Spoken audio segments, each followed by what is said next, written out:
Lara Kaiser tem mais de 20 anos de experiência no setor de design. Trabalhou como Senior Healthcare Planner em um reconhecido escritório de Londres por 7 anos e como Senior Architect and Team Leader em um escritório nos Estados Unidos.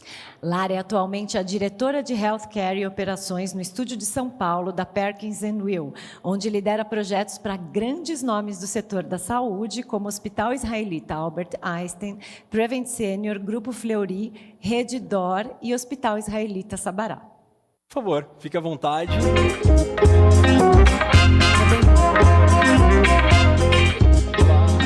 Tudo bem? Obrigada. Um prazer ter você conosco.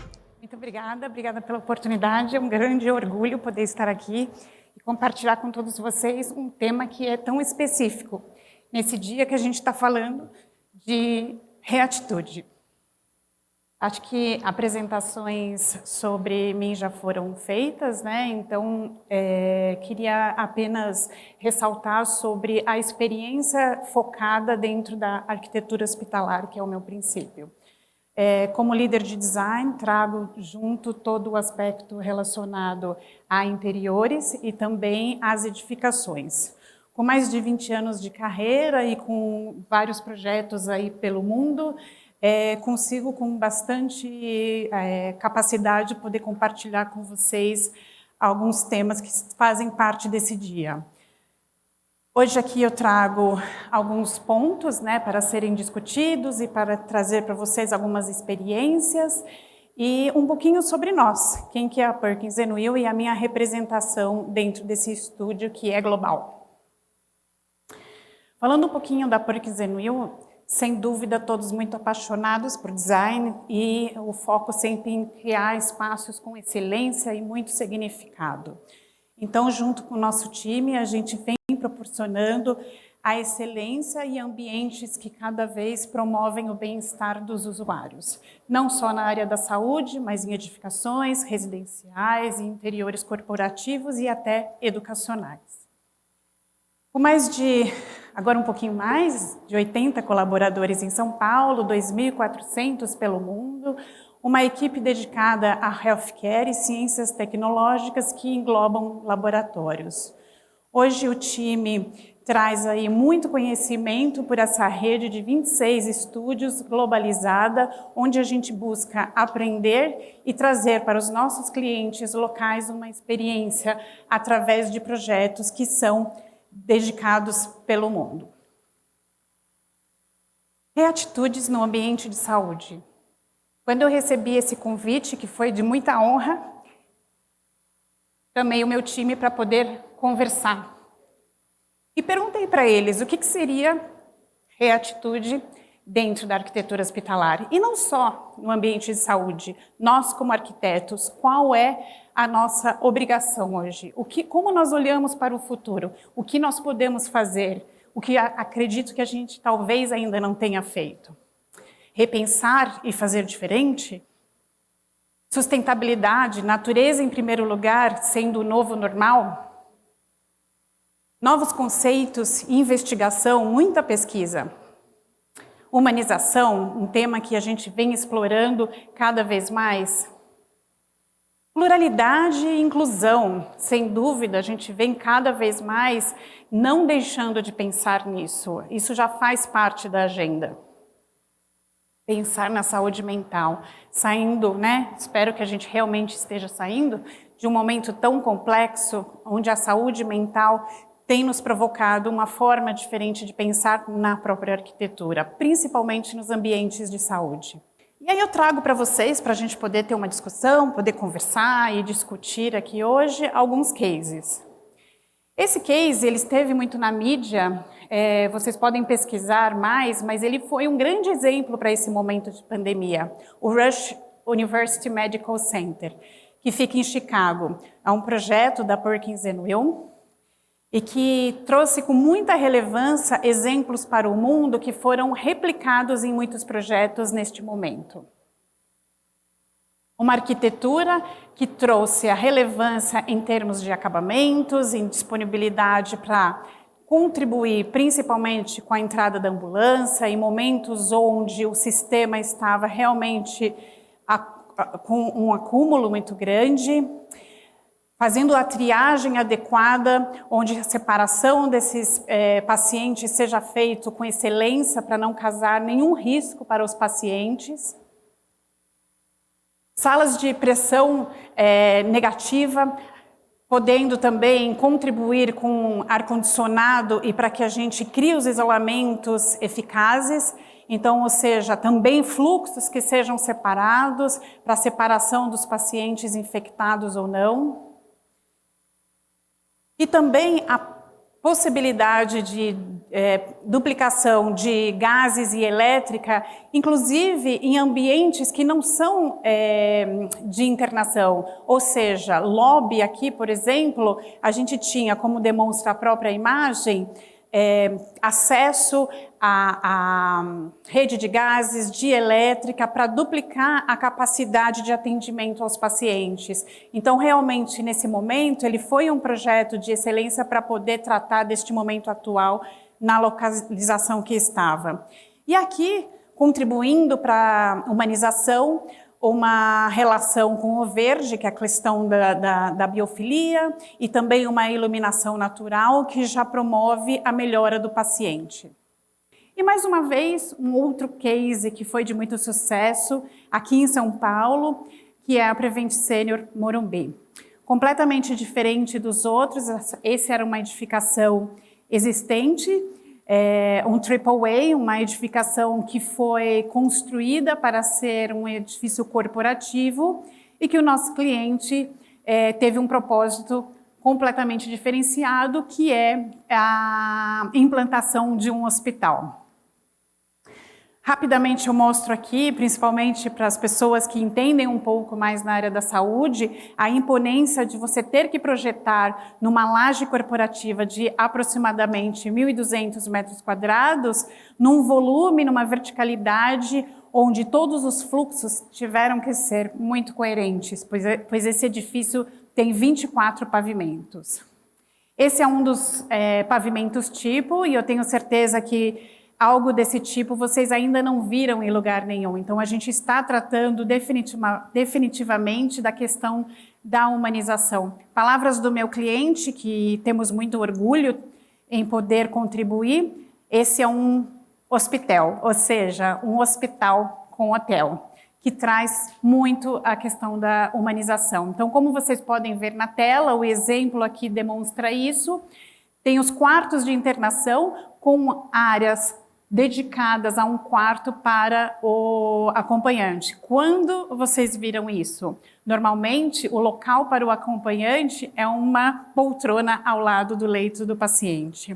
E um outro ponto relevante aqui é a relação dos leitos da internação com o centro cirúrgico, é uma sala dedicada, onde traz para o ente querido a possibilidade de se sentir mais acolhido e mais próximo, inclusive, da sala cirúrgica. Então, tudo isso e mais outros pontos demonstrou para a gente a questão da humanização, o foco desse cliente, e a gente conseguiu implantar dentro desta edificação.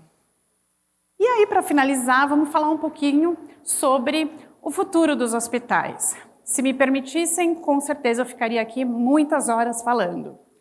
Deshospitalização, acho que esse é um grande tema. Onde estamos hoje em relação a isso? Então, com a pandemia, eu falo que a tecnologia ela já iria acontecer, mas com a pandemia o processo ele foi muito acelerado. Então, ou seja, a deshospitalização ela vem acontecendo com a questão da relação com o médico através do iPad, com a relação com o médico atrás dos celulares, então consultas virtuais. Esse aqui é um centro de tecnologia, onde o médico está longe, sentado com essas telas todas, e ele tem a relação com o paciente através de imagem, então é para o cuidado do home care. Então, esse, sem sombra de dúvida, é o futuro. Além disso, hospitais menores, que a gente vem chamando unidades mini-hospitais. Então, ou seja, a permanência dentro de um hospital, cada vez mais ela diminui, para mitigar o risco de infecções hospitalares e para que, principalmente, os pacientes estejam em casa num ambiente adequado com a sua família para uma rápida e pronta recuperação. E a flexibilidade? Não dá para falar de arquitetura dedicada à saúde, principalmente, sem mencionar a flexibilidade. Então, em edificações como essa, onde a gente tem consultórios e pacientes externos, a gente vai à busca de elementos para que isso seja cada vez mais pronto para ser atualizado. Então, voltando ao nosso tema, reatitudes no ambiente de saúde. Repensar e fazer diferente. Sustentabilidade. Natureza é o padrão. Novos conceitos e investigação, muita pesquisa. Humanização, pluralidade e inclusão. Pensar na saúde mental. Obrigada. Bom, Lara, eu fiquei encantada com tudo que você trouxe para a gente. Fiquei pensando muito em relação ao design hospitalar, que é muito baseado em evidências, em dados.